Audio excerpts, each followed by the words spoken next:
Assalamualaikum warahmatullahi wabarakatuh. Hari ini kami kelompok 2 akan mempresentasikan tugas ruang kolaborasi modul 1.3. Pada modul ini kita akan melakukan presentasi tentang langkah-langkah Bagja. Tim kelas kami adalah kelompok 2. Fasilitator dari tim kami adalah Ibu Ana dan PP-nya adalah Ibu Rini. Kami sendiri anggotanya adalah ada Pak Chandris, ada Ibu Ayu, ada Pak Iid, dan saya sendiri Pak Insan dan Pak Eki. Tujuan pembelajaran dari modul ini adalah CGP dapat menyusun rencana Bagja dari kalimat prakarsa perubahan sebagai bentuk ejawantah visi yang mempertimbangkan profil pelajar Pancasila, aset dan operasionalisasi pencapaiannya. Setelah kami berdiskusi, visi yang kami tuliskan adalah merupakan gabungan dari beberapa visi dari teman-teman anggota kelompok kami. Kami rumuskan dalam satu kalimat, yaitu terwujudnya peserta didik yang religius, empati, mandiri, mampu berkolaborasi, serta menguasai pengetahuan dan teknologi, menjunjung tinggi nilai-nilai budaya dan karakter bangsa. Kita akan balik lagi ke awal tugas pada modul ini, yaitu guru harus bisa menggambarkan kondisi atau mimpi murid-murid kita pada 5-10 yang akan datang. Nah, kelompok kami sepakat bahwa pada 5-10 yang akan datang, kami sangat memimpikan bahwa siswa-siswa kami sangat mampu untuk berkolaborasi. Jadi Ibu Bapak bisa lihat hasilnya, setiap anak berkolaborasi, memberikan idenya, kemudian semuanya berperan tanpa ada yang merasa direndahkan satu sama lain.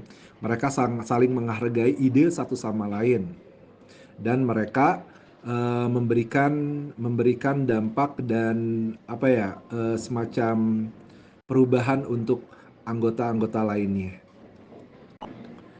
Kalimat prakarsa perubahan pada kelompok kami yaitu mengembangkan program pembelajaran berbasis proyek untuk meningkatkan kemampuan kolaborasi siswa. Jadi kami di sini sepakat bahwa kemampuan kolaborasi siswa itu harus didesain, bukan by proses, tetapi didesain untuk ke arah sana. Makanya kami mengembangkan pembelajaran berbasis proyek, karena seperti Ibu Bapak ketahui bahwa berbasis proyek itu adalah dasar dari terbentuknya kemampuan kolaborasi siswa. Tahapan Bagja yang pertama yaitu B, buat pertanyaan utama atau define. Pertanyaannya dari sini adalah bagaimana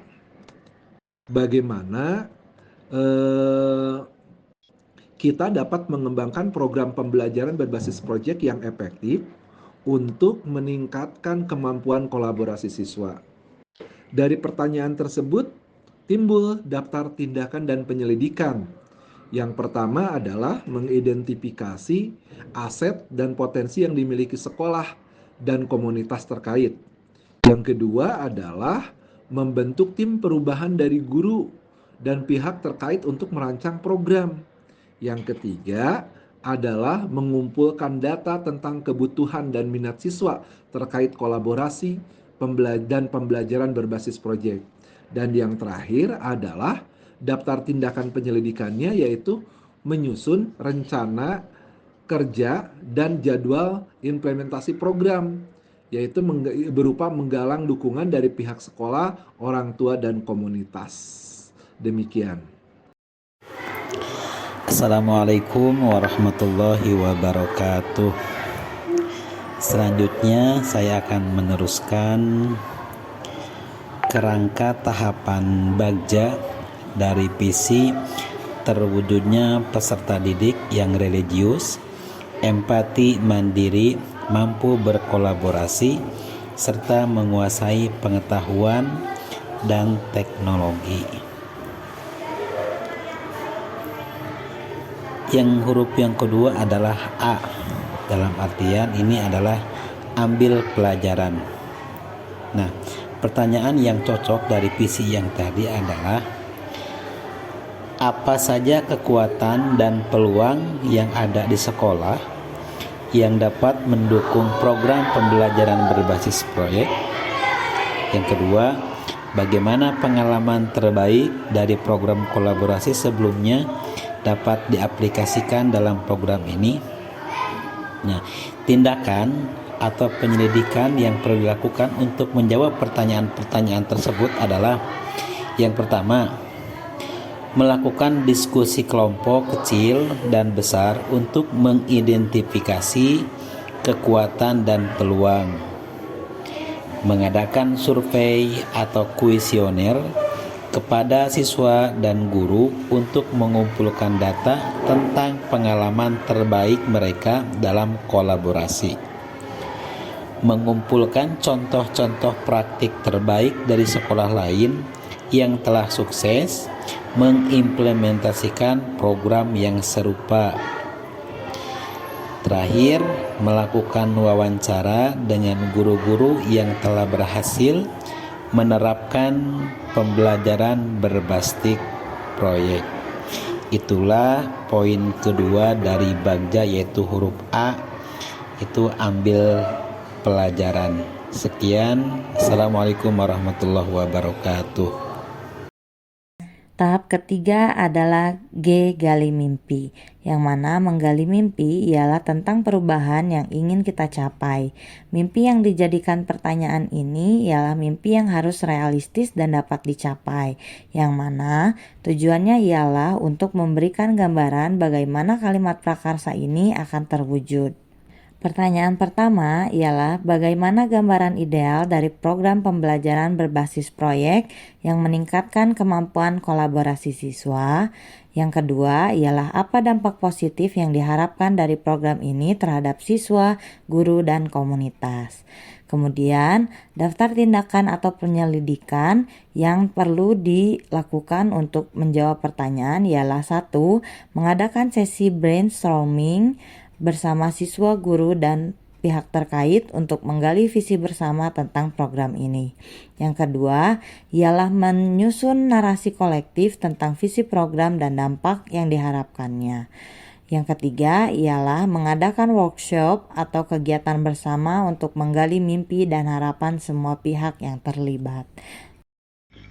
Baik Bapak Ibu, selanjutnya saya akan menyampaikan atau memaparkan Bagja bagian J berkaitan dengan jabarkan rencana. Yang pertama, di sini kami akan memunculkan pertanyaan yang diharapkan nanti dapat membantu mengidentifikasi tindakan konkret dan menjabarkan langkah-langkah yang diperlukan. Pertanyaan yang pertama, langkah konkret apa yang perlu diambil untuk mengimplementasikan program pembelajaran berbasis proyek ini? Pertanyaan yang kedua, apa tindakan yang mendukung dalam program pembelajaran berbasis proyek tersebut?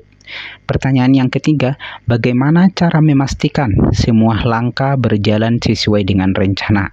Dan pertanyaan terakhir, bagaimana mengukur keberhasilan dan kemajuan peningkatan pada kolaborasi siswa? Dan di sini tindakan yang diharapkan atau bisa dilakukan, yang pertama, menyusun rencana kerja detail dengan langkah-langkah konkret dan timeline, mengidentifikasi sumber daya yang diperlukan dan cara mengaksesnya, menetapkan kriteria kesuksesan dan indikator pencapaian, membuat panduan operasional untuk melaksanakan program. Dan terakhir, tindakan terakhir, mengadakan sesi pelatihan bagi guru dan staf yang terlibat. Oke, sekian dan pemaparan yang berkaitan dengan Bagja bagian J, jabarkan rencana. Terima kasih. Baik, saya akan menjelaskan kerangka tahapan Bagja dalam konteks atur eksekusi atau deliver. Yang pertama, pertanyaan pada tahap ini diharapkan dapat menentukan siapa yang akan berperan dalam pengambilan keputusan, memulai budaya belajar yang apresiatif secara berkelanjutan, menyelaraskan interaksi setiap orang atau unsur terlibat. Unsur yang terlibat termasuk mengelola konflik atau risiko, memonitor atau mengambil pembelajaran dari proses yang telah dilakukan. Yang kedua, tindakan tahap ini dilakukan untuk mendesain pola komunikasi dan pengelolaan rutinitas, misalkan SOP, budaya dalam belajar, monitoring, evaluasi, dan refleksi.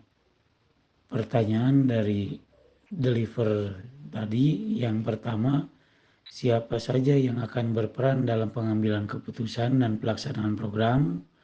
Yang kedua, bagaimana cara memonitor dan mengevaluasi program secara berkelanjutan? Dari tahapan tindakan atau penyelidikan yang perlu dilakukan untuk menjawab pertanyaan, yang pertama, menetapkan tim inti yang bertanggung jawab atas pelaksanaan program. Yang kedua, membuat jadwal rutin untuk monitoring, evaluasi, dan refleksi program. 3. Mengembangkan SOP atau standar operasional dan protokol untuk pelaksanaan program. Yang keempat, mengatur sistem komunikasi yang efektif antara semua pihak yang terlibat. Yang kelima, melakukan evaluasi berkala dan mengumpulkan umpan balik untuk perbaikan program. Demikian tahapan Bagja kaitan dengan deliver. Terima kasih.